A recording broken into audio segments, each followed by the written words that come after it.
Eso fue en San Cayetano, 2007, 2008, 2009.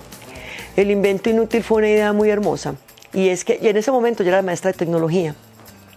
¿Cómo enseñar procesos de investigación sin simplemente entregar el paso a paso? ¿Cómo entender que la investigación tiene muchos campos de acción?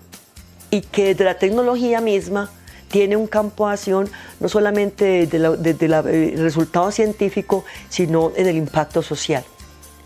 Entonces hicimos todo un proceso, todo un proyecto en el que los estudiantes, a partir de una problemática real, encontraban una solución que funcionara, que tuviera argumentos teóricos reales para que funcionara, pero con un producto o un proceso que fuera absurdo, ya sea porque era imposible de construir o porque era obsoleto. Eso fue una cosa muy bonita. Llegó a un momento en que participaron todas las instituciones del municipio. O sea, durante 2 o 3 años se hizo a nivel del aula y después a nivel institucional, y llegó un momento en que participaron todas las instituciones del municipio, poniendo en escena toda su creatividad para resolver problemas reales con inventos absurdos. Por decir algo, ¿cómo resolver la ira? Es un problema real de convivencia. ¿Cómo yo resuelvo la ira? Y recuerdo que en ese entonces los chicos inventaron un tubo que se ponía en un rincón del salón como tipo chimenea, por donde cuando tuvieran mucha ira metían la cabeza y pegaban un grito. Entonces, que ahí botaban. O sea, eran cosas como otros tan explicados desde la física, como qué hacer con el ruido que producen las bombas cuando se acaba la piñata, cuando hay que acabar con las bombas. Entonces, que chuzar las bombas iba a generar mucha contaminación visual, y crear una caja con un material que es bloqueador del sonido, y de la física explican por qué se bloqueaba el sonido. Entonces participaba la mamá, participaba el papá, participaba toda la familia en torno a ayudarle a su hijo a entender desde lo teórico, porque eso sí resolvía el problema, pero también a construir ese producto absurdo o a explicar ese proceso absurdo que resolvía ese problema real.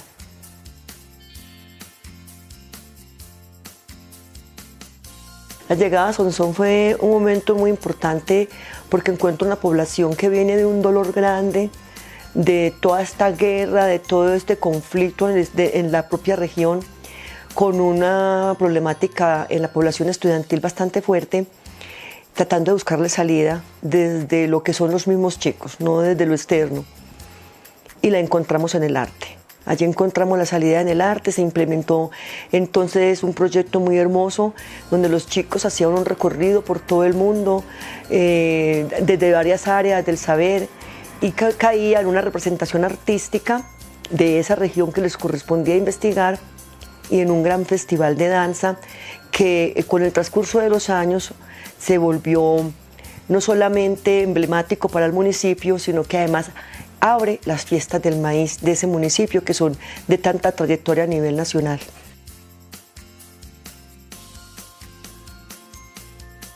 Fue muy bonito, porque justamente por eso fue que se fortaleció, porque los estudiantes encontraban un motivo para estar, para dialogar, para encontrarse, para resolver, para concursar también, para apostar, ¿cierto? A ser el mejor.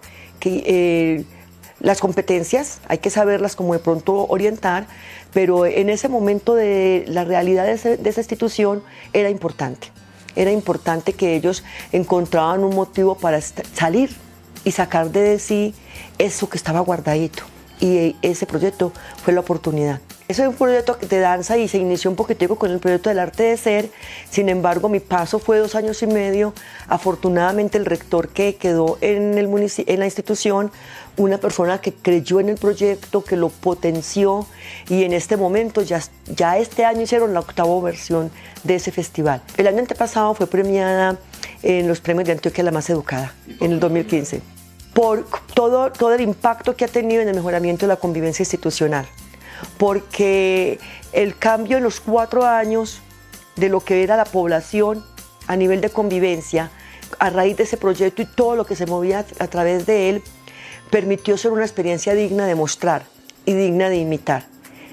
Entonces, ese análisis que se hizo desde ahí permitió que se multiplicara la experiencia en otras instituciones y en otros municipios. De hecho, cuando llego a la Unión, se piensa en trabajar los dos proyectos, danza y el arte de ser, como una manera de complementar, porque el arte de ser realmente en su sensor no alcanzamos y la problemática era tan fuerte que había que ir despacio. Es un tema de paciencia.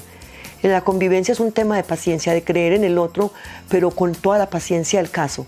A veces queremos resultados de inmediato y nos da angustia, nos da desesperanza. Pensamos que ese trabajo que hacemos por el otro no está teniendo sentido, nos desesperamos y nos cansamos.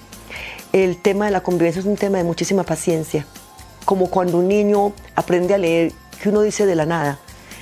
Enero, febrero, marzo, julio, agosto, y los niños no han aprendido a leer en primero, pero se ha hecho todo el trabajo de toda la didáctica posible desde la maestra, desde el trabajo en el aula, y de pronto en septiembre saben leer. No aprendieron a leer en 8 días. Fue todo lo que se hizo durante todo el año, pero era lo que se necesitaba para que en septiembre pasara lo que tenía que pasar, que era aprender a leer. Así es la convivencia.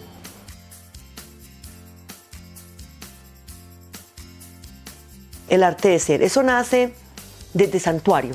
Después de Sonsón yo voy a Santuario, y en Santuario se ve la necesidad de trabajar un proyecto donde no se fomente el no hacerse daño a sí mismo y no hacerle daño al otro.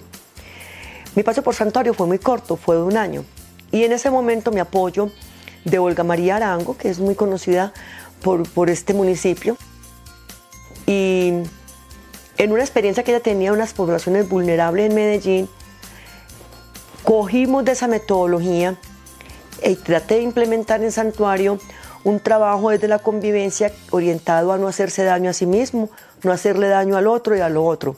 Y se sembró la semillita.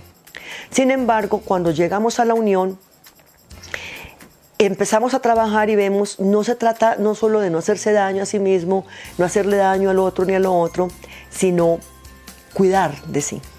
No es no hacerme daño, es cuidarme. Si yo cuido de mí, el no hacerme daño llega, ¿cierto? Entonces empezamos a trabajar bajo los 3 principios éticos, que es cuido de mí, cuido del otro y de lo otro. Fue muy bonito porque fue llegando la información, fueron llegando las estrategias, fueron llegando las lecturas. La vida le va poniendo a uno lo que esa comunidad necesita de uno, ¿cierto? Entregue. Y la clave está en eso, en entregar.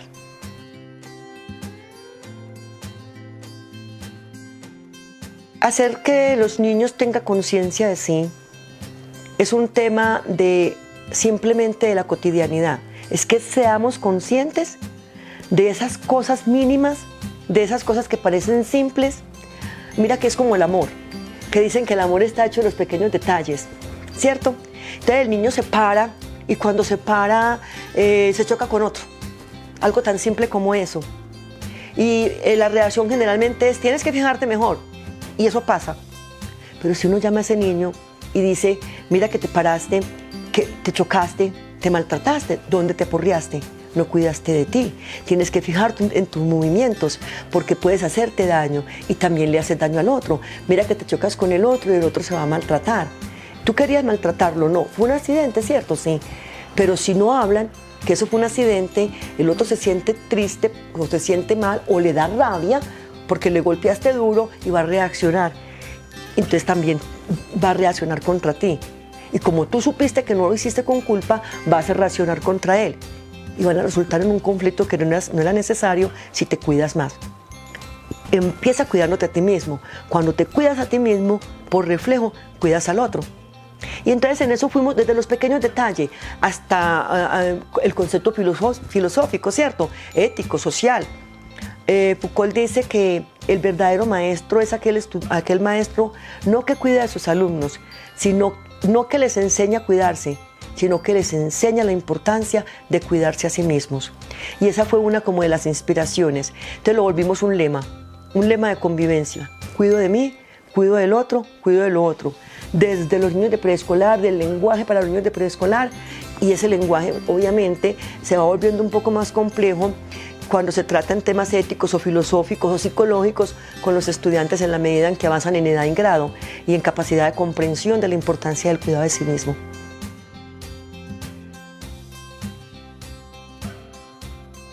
Los maestros también aprendemos a cuidar de sí. No es yo como maestro simplemente le llevo el sermón, por decirlo de alguna manera, al niño de cuidar de sí.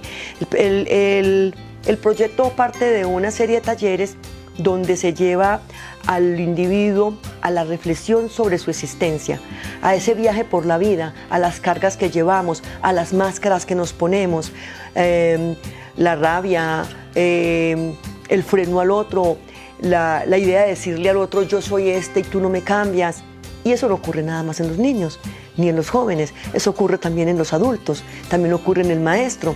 Entonces, que el maestro haga conciencia de que él puede transformar su relación con el otro a través de ese conocimiento profundo de sí, a través de ese hallar en su interior esos elementos, esas experiencias de vida que en un momento determinado lo volvieron el maestro que solamente se ocupa de la academia o que solamente se ocupa de la lección o de la instrucción o de enseñarle al otro una serie de normas y de reglas y que las cumple además, que va más allá, que la convivencia va más allá de una serie de normas y de reglas, ¿sí?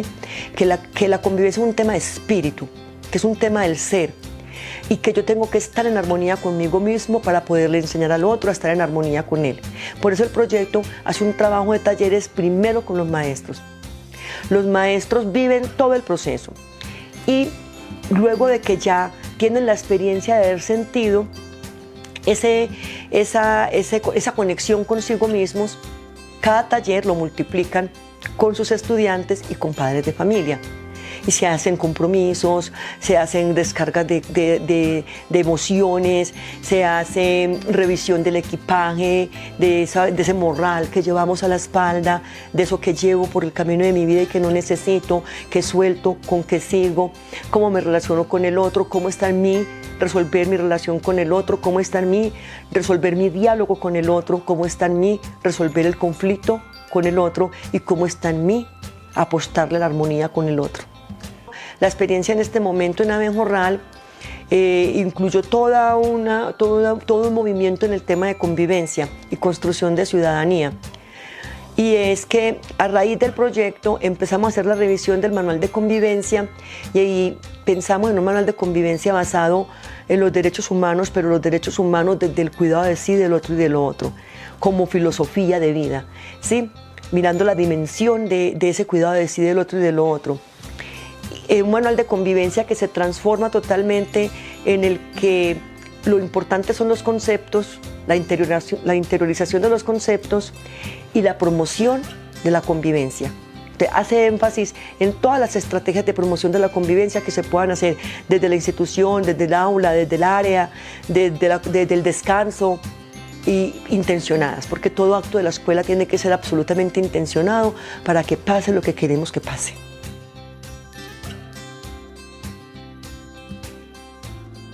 Desde lo más simple, los resultados son incluso desde lo más simple.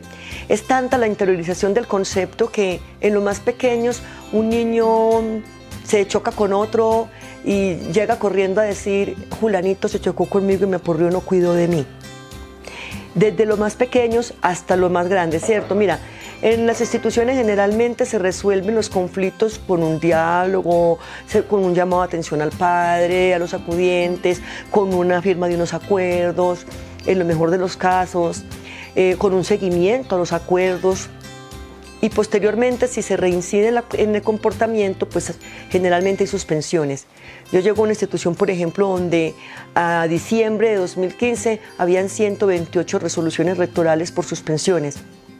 Y estamos hablando de 2017, porque a veces es necesario hacer como unos frenos, pues de todos modos. En el 2017, en todo lo que ha corrido del año, si se han hecho 5 suspensiones, han sido muchas y han sido realmente suspensiones dentro de la institución con acompañamiento pedagógico, no en la casa, porque somos unos convencidos que los chicos tienen que estar adentro y no afuera. Y muchas veces para los niños estar afuera es un premio, es irse a andar la calle porque no hay familia, o si hay familia, los padres de familia trabajan, entonces dejar a un chico encerrado, es regresar muy resentido y dolido por haber recibido un trato indigno, porque es que me excluyan a mí de estar con el otro es recibir un trato indigno. El proyecto se basa en hacer conciencia de sí frente al otro, cómo yo también soy el otro para el otro, y en esa medida, cómo quiero yo ser visto por el otro. Cuando yo hago conciencia de que para el otro también soy el otro, entonces el cuidado de sí del otro se va dando, ¿cierto? Se va dando en el transcurrir como de la cotidianidad. No se nombra, sucede. Sucede, como lo decía, con la lectura de los niños.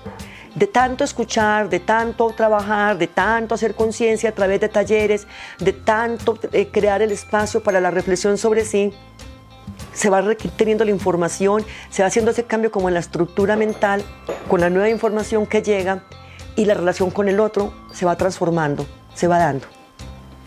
Los ambientes escolares son mucho más amables, los estudiantes son felices, la relación con los otros es mucho más armónica, se respira alegría. Se respira alegría dentro de las aulas, dentro de la institución, con los maestros, entre ellos, en la relación de ellos con los niños, con los padres. Hay una relación más cercana y hay una relación más de comprensión desde el otro. Cuando haces conciencia de ti, haces conciencia de un montón de cosas de las que eres capaz y que no tenías idea. ¿Cómo que yo era capaz de hacer esto? Entonces aparece arte, entonces aparece danza, entonces aparece teatro, entonces aparece una cantidad de estrategias en aula. Aparece todo lo que yo como ser soy capaz de hacer. Y lo pone en escena a servicio del otro, pero también con orgullo de sentirse capaz de hacerlo.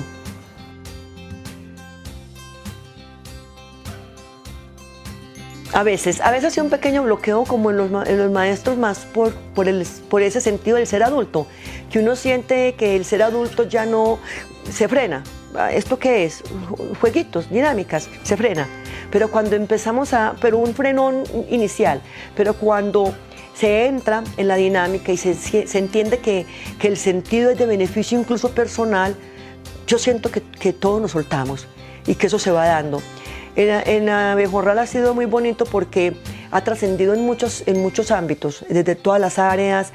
Tenemos ya segundo foro de convivencia como estrategia de promoción, es un espacio de reflexión sobre el tema de la convivencia, donde se convoca a todos los maestros del municipio y todas las entidades del municipio que trabajan con niños y jóvenes, y se abre un espacio de reflexión en torno a la convivencia, al mejoramiento de la convivencia y la construcción de ciudadanía. Cómo se potencian las competencias ciudadanas a través de todo este tipo de estrategias que desde cada institución se hacen para promover una sana convivencia. Y casi todas, las bases y todas, tienen que ver con aquellas que hacen del ser en la búsqueda de su propia conciencia.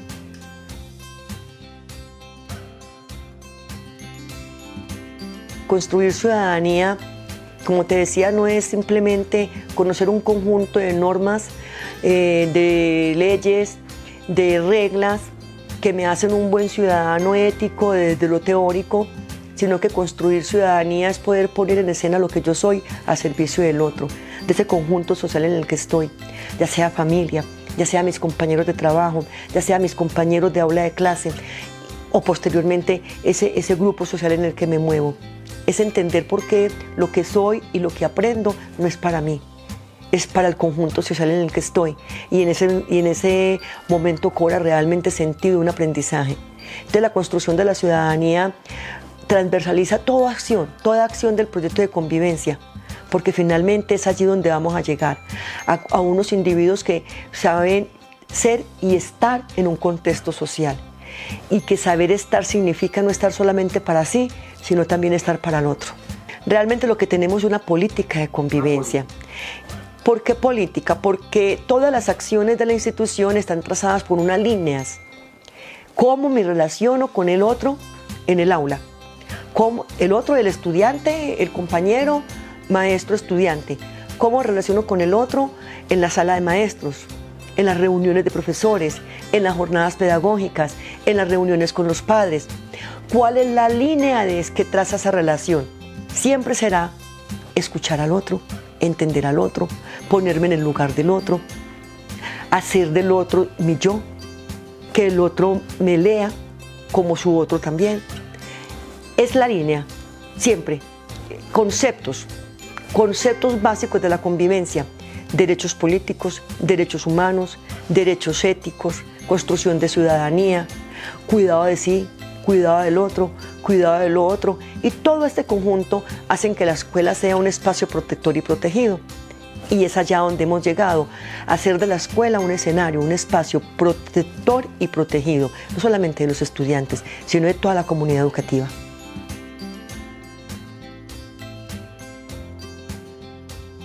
Mira, el arte definitivamente es inherente al ser humano.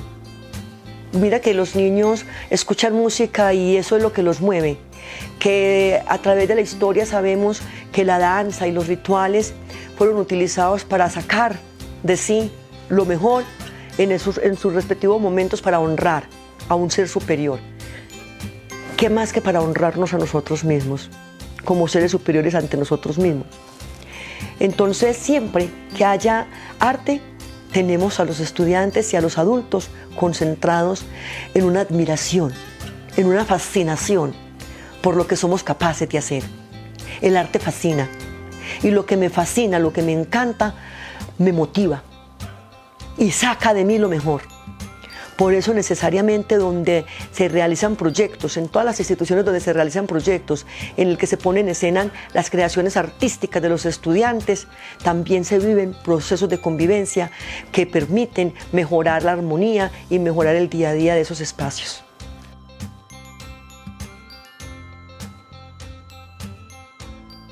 Como líder, siento que todos los días es un reto. Yo siento que fui entendiendo que la vida me puso para... A veces uno como maestro se siente incapaz de muchas cosas, porque pues, no somos buenos todos para todo. Pero hubo un momento en que entendí que la vida me puso no para ser buena en todo, sino para entender para qué es bueno el otro y sacar del otro lo mejor. Para identificar lo bueno, lo capaz, lo creativo del otro. Hacerlo consciente y que sacara de sí eso y lo pusiera al servicio de sí mismo y del otro. Entonces eso fue muy bonito porque fue ahí cuando sentí que realmente era maestra. No cuando estaba reproduciendo un conocimiento, una teoría, sino cuando entendí mi papel. Mi papel de maestra no era entregar una información, es ayudarle al otro a ser y a crecer, a que sepa de qué es capaz. Y pienso que es un camino en el que estamos que nunca va a acabar.